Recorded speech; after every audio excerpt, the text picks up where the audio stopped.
As Muhammad Ali's death ripples through the world, few people are likely to feel as much impact as Bob Arum, the lawyer turned boxing promoter who promoted Ali fights for more than a decade. We spoke with Arum about the first fight he ever promoted, a fight between Ali and George Chuvalo in 1966 in Toronto. He discussed the Ali of that era and how unpopular Ali was in America then, estimating that 90% of the country opposed him for his anti-Vietnam War stance. Here are excerpts of that interview. Jim Brown has said, and this is significant, that if we hadn't been able to pull off that fight and get that fight on, it would have had drastically adversely affected the entire civil rights movement in the United States. In the sense that the establishment can rise up if you shut off your mouth and you said things that it didn't like, to clamp down and prevent you from achieving what you wanted to achieve or earning your livelihood. That's how bad it was. Everybody in the establishment, everybody in the country, 90% of the people were against us. Everybody supported not allowing him to fight. I mean, there were African American groups that supported him, but prominent African Americans like Joe Louis, Jackie Robinson, and others felt that he was doing the wrong thing. Right. And it wasn't until we got that fight on in Toronto, and then we left the country that summer to fight in England, where we got tremendous support from the English people, fight Henry Cooper, Brian London, and then Germany with Karl Mildenberger, before we could come back to the United States, because Judge Hawkins, who owned the Houston Astrodome, said, you come back into Houston and I'll protect you. And Ali fought Cleveland Williams, and he fought Terrell at the Houston Astrodome, and finally Zora Foley at the Garden.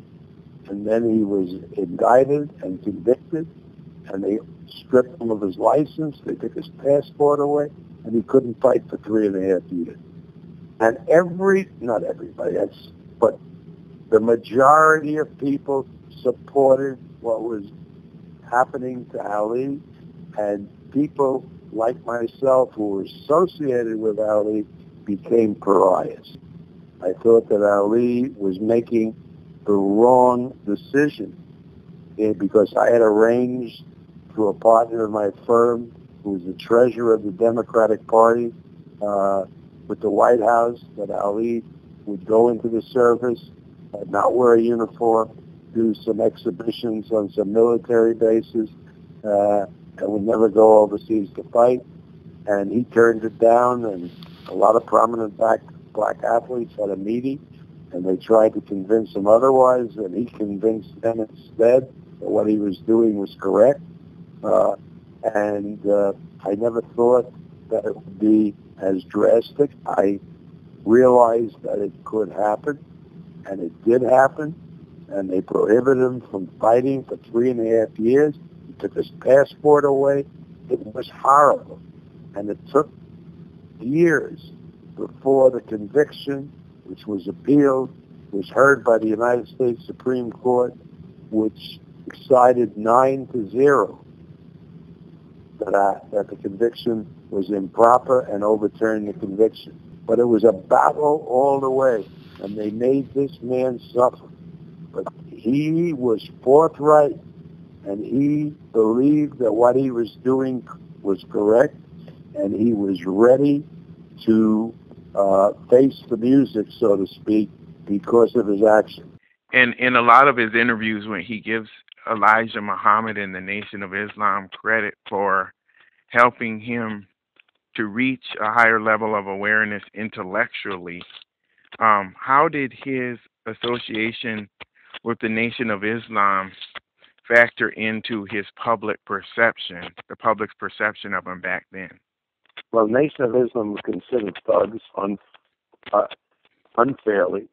A lot of it was the way they dressed. So they tried to be respectable, so they had these black suits and the ties and the stern face.